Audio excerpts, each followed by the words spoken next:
নববর্ষ উদযাপনে স্বামী ও ৯ মাসের মেয়েকে নিয়ে বৈশাখের পোশাক কিনতে এসেছেন সিগমা রহমান। ম্যাচিং সেট খুঁজছেন তারা। এটা তো একটা উৎসব, আমাদের বেবি তো, ওর প্রথম বৈশাখ, তো আমরা চাচ্ছিলাম একটা সেট ম্যাচ করে আমরা তিনজন একটা ম্যাচিং সেট নিয়ে আমরা একটা ড্রেস কিনতে চাচ্ছিলাম।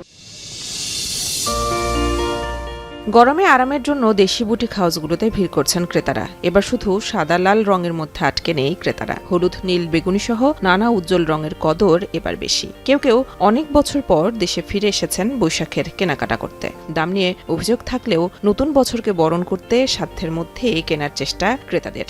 আমি অনেক বছর ছিলাম না, তাই এবার শরীরটা ভালো না, তবুও ঘুরছি। প্রতিবারই একটা না একটা কিছু কিনি, বের হই যেহেতু। ভালো লাগে নতুন কিছু, আমাদের দেশীয় ট্রেন্ড, এটা চেষ্টা করি আমরা নেওয়ার জন্য। নতুন বছরে নতুন পোশাক, এটা একটা ভালো লাগে কিনলে। লোকজ মোটিফের উপর শাড়ি পাঞ্জাবির পাশাপাশি সালোয়ার কামিজ, ফতুয়া, কাতুয়া, কুর্তি এনেছে ফ্যাশন হাউসগুলো। ছোট বড় সকল পোশাকে এবার বাংলা সংস্কৃতির নানা নকশা তুলে ধরেছেন তারা। জানালেন, গত বছরের তুলনায় এবার বৈশাখে বিক্রি বেড়েছে দ্বিগুণ। হাতের কাজ করা স্কিন প্রিন্ট, ব্লক প্রিন্টের প্রোডাক্টের চাহিদা খুবই ভালো। বেচা বিক্রি যদি বলি তাহলে মোটামুটি গত বছর থেকে 10 থেকে 20% বেশি। অন্যদিকে বৈশাখকে ঘিরে দম ফেলার সময় পাচ্ছে না ব্লক প্রিন্ট কারিগররা। যারা তাদের পোশাকে একটু ভিন্ন ডিজাইন চাচ্ছেন তারাই ছুটে আসছেন এখানে। তাই তো গ্রাহকদের পছন্দ অনুযায়ী সময় মতো পোশাক হাতে তুলে দিতে কাঠে সাজে রং মেখে শাড়ি পাঞ্জাবি তৈরিতে ব্যস্ত সময় পার করছেন কারিগররা। তবে সরকারি নির্দেশনায় সন্ধ্যা 7টায় দোকান বন্ধ করতে হচ্ছে বলে এবার কিছুটা বিপাকে পড়েছেন বিক্রেতারা। কাস্টমাইজ করে বানানোর শখটা সবার থাকে, একটু ইউনিক থাকবে সবার থেকে। বিভিন্ন প্রকার ডিজাইন পাই তো আমাদের দোকানে, এজন্য কাস্টমারও বেশি আসে। সন্ধ্যার পরে বন্ধ হয়ে যেতে, সেই কারণে বেচাকেনার অবস্থা খুবই খারাপ।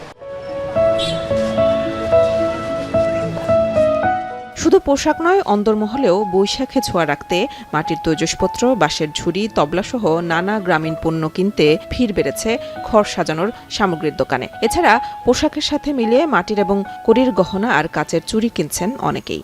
আমরা এখন একতারা কিনেছি, ডুগডুগি কিনবো। লোকজ জিনিসপত্র সব ভালোই পাওয়া যাচ্ছে, এখান থেকে নাও। রান্না করার যেগুলো সার্ভিং ট্রে, এগুলো সব এখানেই পাবেন।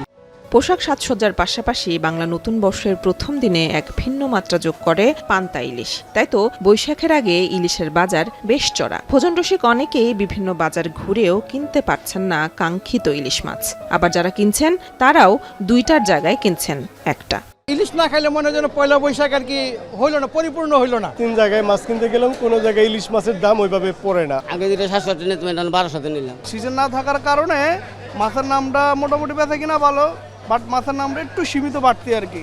মাছের পাশাপাশি পহেলা বৈশাখের আগে দাম বেড়েছে মুরগি এবং বিভিন্ন সবজির। সোনালী মুরগির দাম 1 মাসের ব্যবধানে বেড়েছে 80 থেকে 100 টাকা। এছাড়া প্রতি সবজির দাম বেড়েছে 20 থেকে 30 টাকা পর্যন্ত। সোনালী মুরগি আমরা ঈদের আগে বেচছি 360 টাকা, 70 টাকা, আর আজকে বেচতেছি 400 থেকে 420 টাকা। বাজারে তরি তরকারির দাম বেশি, 80 টাকার নিচে কোনো তরি তরকারি নেই। 100 টাকা দাম শুনে চলে যায়, 120 টাকা দাম শুনে চলে যায়।